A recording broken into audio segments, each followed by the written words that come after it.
দশম শ্রেণীর ভূগোলের যে গুরুত্বপূর্ণ অধ্যায়টিতে আমরা বর্তমানে আলোচনারত সেটি হলো উপগ্রহ চিত্র এবং টোপোগ্রাফিক্যাল মানচিত্র। এটি এই আলোচনার চতুর্থ অংশ। তৃতীয় অংশের আলোচনায় আমরা এসেছিলাম উপগ্রহ চিত্রের নির্মাণে যে প্রাথমিক প্রক্রিয়াসমূহ। সেখানে বলছিলাম যে সেন্সর বা সংবেদক কি, উপগ্রহে যে সেন্সর থাকে সে সম্পর্কে বলতে গিয়ে আমাদের দৈনন্দিন জীবনযাত্রায় সেন্সর বা সংবেদক তার ভূমিকা অত্যন্ত বেশি। যদি আমরা কোনো কম্পিউটার ব্যবহার করে থাকি তাহলে যে কম্পিউটারের যে মাউস আমরা ব্যবহার করি সেই মাউসটিতে অপটিক্যাল সেন্সর থাকে। আবার তুমি যে স্মার্টফোনে মাধ্যমে আমাদের এই ক্লাসটিকে শুনছো সেখানে তোমার যে টাচ স্ক্রিন, সেই টাচ স্ক্রিনে সেখানে টাচ সেন্সরের মাধ্যমে তুমি মোবাইলটিকে তোমার প্রয়োজন মতো ব্যবহার করছো। এখানে তোমার আঙুলের যে স্পর্শ সেটি হলো ইনপুট।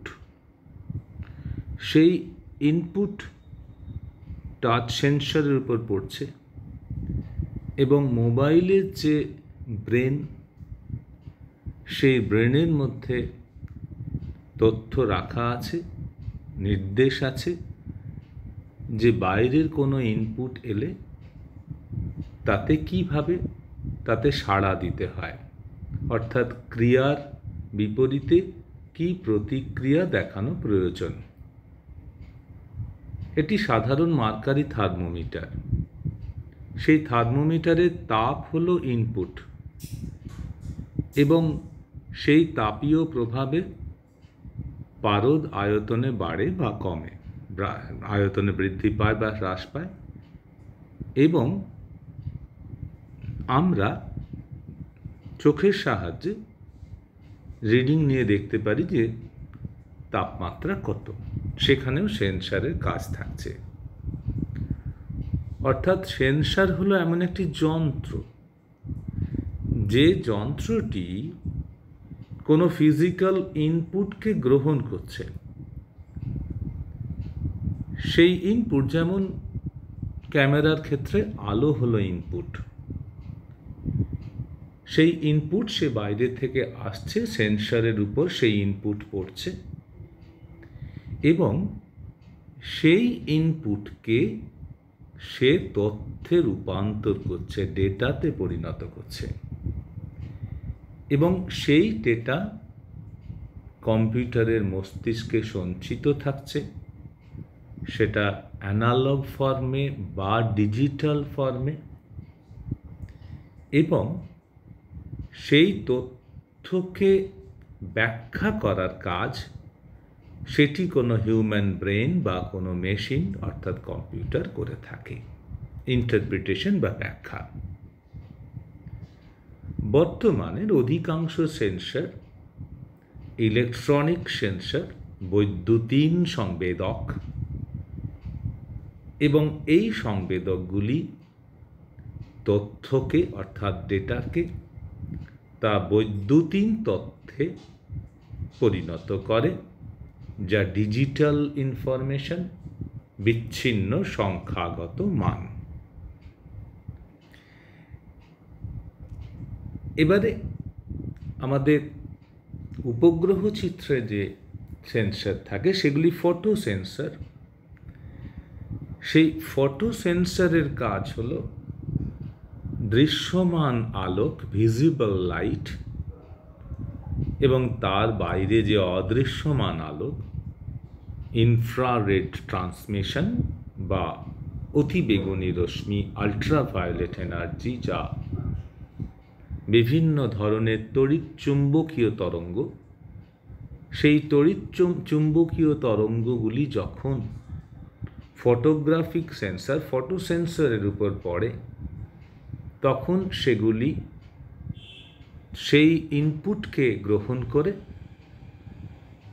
তা থেকে তথ্য সংগ্রহ করে এবং সেই তথ্যকে ডিজিটাল ফর্মে পৃথিবীতে কম্পিউটারে বা যন্ত্রে পাঠায় এবং সেই যন্ত্র সেই ডিজিটাল তথ্যকে চিত্ররূপে উপস্থাপিত করে থাকে। এখানে আমাদের একটু জেনে নেওয়া প্রয়োজন যে ইলেকট্রোম্যাগনেটিক যে স্পেকট্রাম, সেই স্পেকট্রামে আমরা যে আলোকে আমাদের চোখে দেখতে পাই, অর্থাৎ দৃশ্যমান আলোক তা বেগুনি থেকে লাল, 7টি রঙের সমাহারে সাদা রং। এই দৃশ্যমান আলোকে বিভিন্ন তরঙ্গ দৈর্ঘ্যের হয়ে থাকে। তরঙ্গ দৈর্ঘ্য মাপা ক্ষুদ্র কিছু একক আছে, সেগুলি সম্পর্কে হয়তো তোমাদের ধারণা আছে, কিন্তু এই ছোট্ট পরিসরে একটু আলোচনা করছি। আমরা দৈর্ঘ্যের যে ক্ষুদ্রতম একককে আমাদের চোখের সাহায্যে, আমাদের naked I, without the help of any magnifying glass বা অনুবীক্ষণ যন্ত্র, তার সাহায্য না নিয়ে আমরা আমাদের নগ্ন চক্ষুতে যে ক্ষুদ্রতম দৈর্ঘ্য মাপতে পারি সেটি হলো মিলিমিটার। একটি রাইস গ্রেন, একটি চালের সূক্ষ্ম দানার তার প্রস্থ, দৈর্ঘ্য বলিনি, একটি সূক্ষ্ম চালের দানার প্রস্থ ধরা যেতে পারে 1 মিলিমিটার। সেই 1 মিলিমিটারের 1000 ভাগের 1 ভাগ, অর্থাৎ 10⁻³ মিলিমিটার, একে বলা হয় 1 মাইক্রন। আর আরও ছোট যদি মাপ নিই, 1 মিলিমিটারের 10 লক্ষ ভাগের 1 ভাগ, অর্থাৎ 10⁻⁻6 মিলিমিটার, তাহলে সেই দৈর্ঘ্যকে বলা হয় 1 ন্যানোমিটার। অর্থাৎ 1 মাইক্রন হল 1/1000 মিলিমিটার।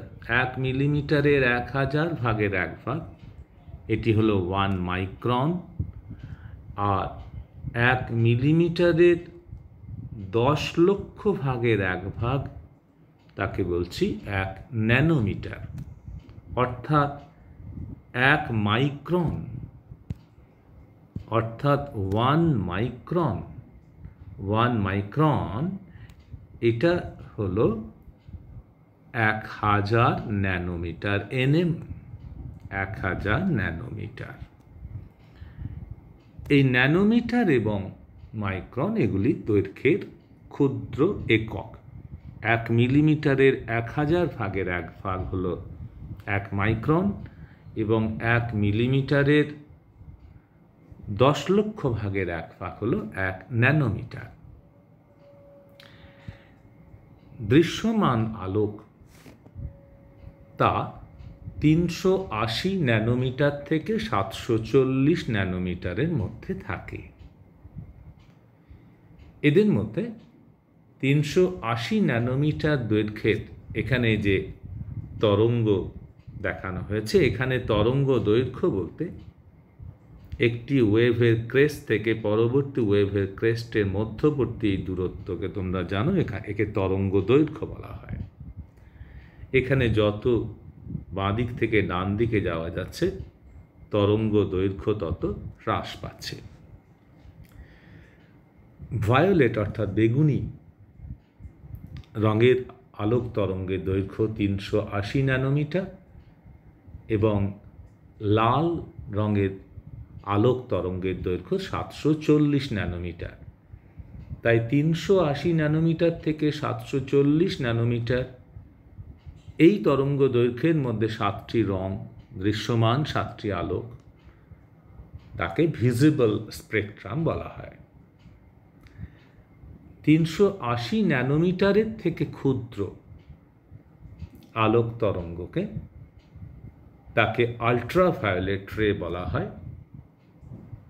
এই আল্ট্রাভায়োলেট রে 380 ন্যানোমিটার থেকে শুরু করে 1 ন্যানোমিটার দৈর্ঘ্যের বিশিষ্ট তরঙ্গ দৈর্ঘ্য বিশিষ্ট ইলেকট্রোম্যাগনেটিক ওয়েভকে আল্ট্রাভায়োলেট রে বলা হয়, এবং 1 ন্যানোমিটারের থেকেও ক্ষুদ্র ইলেকট্রোম্যাগনেটিক ওয়েভ বা এক্স রে এবং আরও ক্ষুদ্র তাকে গামা রে বলা হয়। কিন্তু এই ইলেকট্রোম্যাগনেটিক ওয়েভ আল্ট্রাভায়োলেট বা এক্স রে বা গামা রে মানুষের চোখে কোনো সাড়া দেয় না। অপরদিকে 740 ন্যানোমিটারের থেকে বেশি তরঙ্গ দৈর্ঘ্যের যে ইলেকট্রোম্যাগনেটিক ওয়েভ তাকে বলা হয় অবলোহিত বিকিরণ বা ইনফ্রারেড রেডিয়েশন। এই ইনফ্রারেড রেডিয়েশন বা নিয়ার ইনফ্রারেড রেডিয়েশন তা 740 ন্যানোমিটার থেকে শুরু হয় এবং 1 মিলিমিটার দৈর্ঘ্য পর্যন্ত ইনফ্রারেড ইলেকট্রোম্যাগনেটিক রেডিয়েশনের ওয়েভলেন্থ। 1 মিলিমিটার থেকে বড় তরঙ্গ দৈর্ঘ্যের ইলেকট্রোম্যাগনেটিক রেডিয়েশনকে বলা হয় মাইক্রোওয়েভ। মাইক্রোওয়েভের ওয়েভলেন্থ 1 মিলিমিটার থেকে 1 মিটার পর্যন্ত, এবং 1 মিটারের থেকে বেশি তরঙ্গ দৈর্ঘ্যের ইলেকট্রোম্যাগনেটিক রেডিয়েশনকে রেডিও ওয়েভ বলা হয়। এখন উপগ্রহে চিত্র নির্মাণে উপগ্রহে যে সেন্সর থাকে তারা মূলত এই ভিজিবল লাইট এবং আল্ট্রাভায়োলেট এবং বিশেষত ইনফ্রারেড রেডিয়েশনকে সে ইনপুট হিসাবে গ্রহণ করে। কারণ সূর্য থেকে সব ধরনের আলোক তরঙ্গই আসে।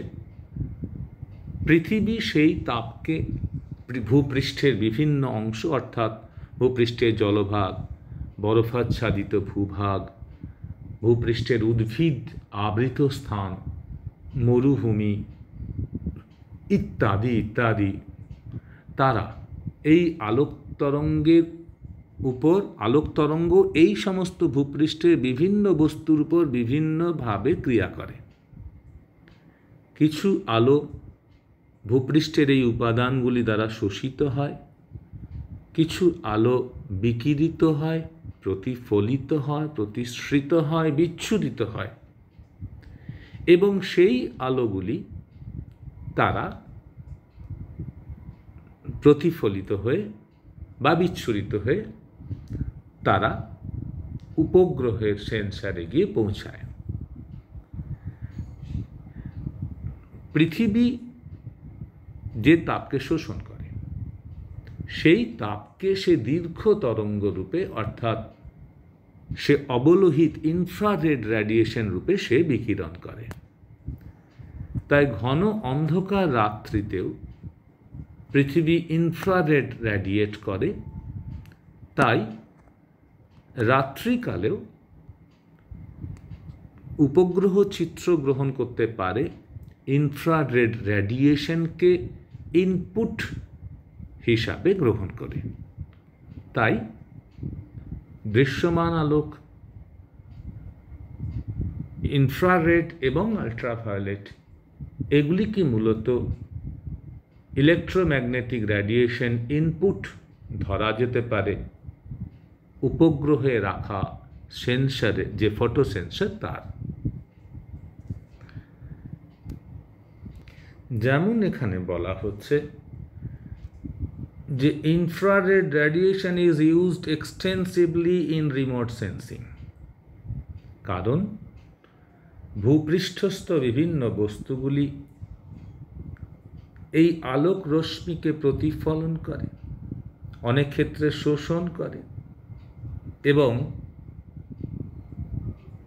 সেগুলি বিভিন্ন ভূপৃষ্ঠের উপাদানের উপর পড়ে বিভিন্নভাবে প্রতিফলিত, প্রতিসৃত, বিচ্ছুরিত হয় এবং তার সাহায্যে আমরা জলভাগের প্রকৃতি, জলভাগের গভীরতা, বিস্তার, স্বাভাবিক উদ্ভিদের প্রকৃতি কি, তৃণভূমি নাকি অরণ্য, ঘন অরণ্য নাকি অগভীর অরণ্য, এগুলি সম্পর্কে বিভিন্ন তথ্য আমরা ইনফ্রারেড রেডিয়েশনের মাধ্যমে আমরা সংগ্রহ করতে পারি। অর্থাৎ আমরা দেখলাম যে আমাদের চোখ যেভাবে কোনো বস্তুকে দেখে, উপগ্রহের সেন্সর ঠিক সেইভাবে দেখে না। যেমন আমাদের চোখে ইনফ্রারেড ধরা পড়ে না, আমাদের চোখে আল্ট্রাভায়োলেট ধরা পড়ে না, কিন্তু উপগ্রহের সেন্সরে পড়ে। এখন উপগ্রহ থেকে ডিজিটাল ইনফরমেশন যা পৃথিবীতে আসে, সেই তথ্যকে গ্রহণ করে আমরা অনেক সময় এমন চিত্র নির্মাণ করি যে চিত্রগুলি আমাদের চোখে যেমনভাবে দেখি ঠিক অনুরূপ। অর্থাৎ আমাদের চোখে উদ্ভিদের রং সবুজ, আমাদের চোখে কৃষিক্ষেত্রের রং, পাকা কৃষিক্ষেত্রের রং হলুদ। অর্থাৎ যে রঙে আমরা ভূপৃষ্ঠকে দেখি, ঠিক একই রঙে যদি উপগ্রহ চিত্রকে উপস্থাপন করা হয়, তাহলে আমরা তাকে ট্রু কালার কম্পোজিট বা টিসিসি বলি, প্রকৃত রঙে উপস্থাপিত চিত্র। এখানে নীল, সবুজ এবং লাল মূলত এই তিনটি প্রাথমিক রঙের মিশ্রণ ঘটিয়ে বিভিন্ন ধরনের রঙগুলো নির্মাণ করা হয়। আবার অনেক সময় আমরা আমাদের যে চোখে যে রং দেখি সেই রঙে নয়, অন্য কোনো রঙে উপস্থাপন করা হয়। যেমন অরণ্যকে আমরা আমাদের চোখে সবুজ দেখছি, কিন্তু ফলস কালার কম্পোজিশন, যাকে বলা হয় এফসিসি, ফলস কালার কম্পোজিট, সেখানে ভূপৃষ্ঠের উপাদানগুলিকে প্রকৃত রঙের পরিবর্তে অন্য রঙে উপস্থাপন করা হয়, ছদ্ম রঙে উপস্থাপন করা হয়। যেমন ছদ্ম রং কী ধরনের? গভীর অরণ্যকে আমরা গাঢ় লাল বা লাল রঙে উপস্থাপন করে থাকি। আবার তৃণভূমির ক্ষেত্রে হালকা লাল বা ধূসর রং ব্যবহার করা হয়। গভীর জলাশয়ের ক্ষেত্রে কালো রং দেখানো হয়, অগভীর জলাশয়ের ক্ষেত্রে নীল বা হালকা নীল। জনবসতি বা শহরকে রূপালী রঙে দেখানো হয়। এইভাবে ফলস কালার কম্পোজিশন অনেক সময় ব্যবহার করা হয়ে থাকে। যেমন আমরা দেখছি যে এই ছবিতে এটি ট্রু কালার কম্পোজিট, অর্থাৎ আমাদের চোখে যেভাবে ধরা পড়ে এটিও সেই ধরনের। এটি মূলত একটি জলাভূমি অঞ্চল।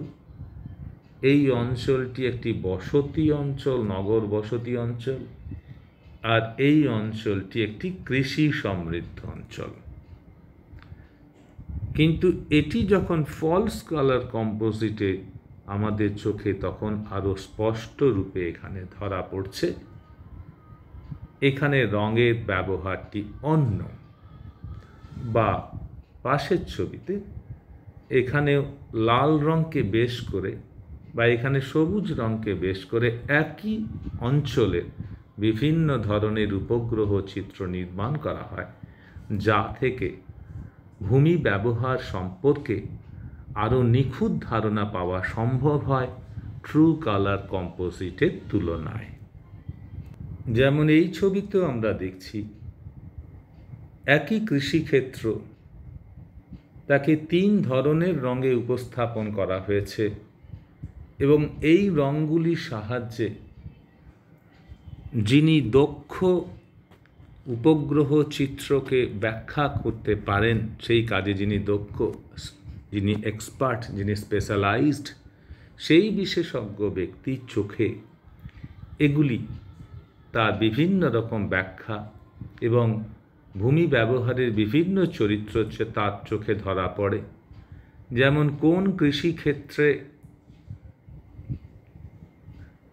এই মুহূর্তে জলসেচ করা প্রয়োজন, কোন কৃষিক্ষেত্র অতিরিক্ত জলমগ্ন হয়ে আছে, কোন শস্য, কোন ক্ষেতের শস্য তা সম্পূর্ণ পরিপক্ক হয়ে গেছে, কোন ক্ষেতের শস্য কোনো রোগাক্রান্ত হয়েছে, এই ধরনের বিভিন্ন তথ্য এই ফলস কালার কম্পোজিট থেকে পাওয়া সম্ভব হয়।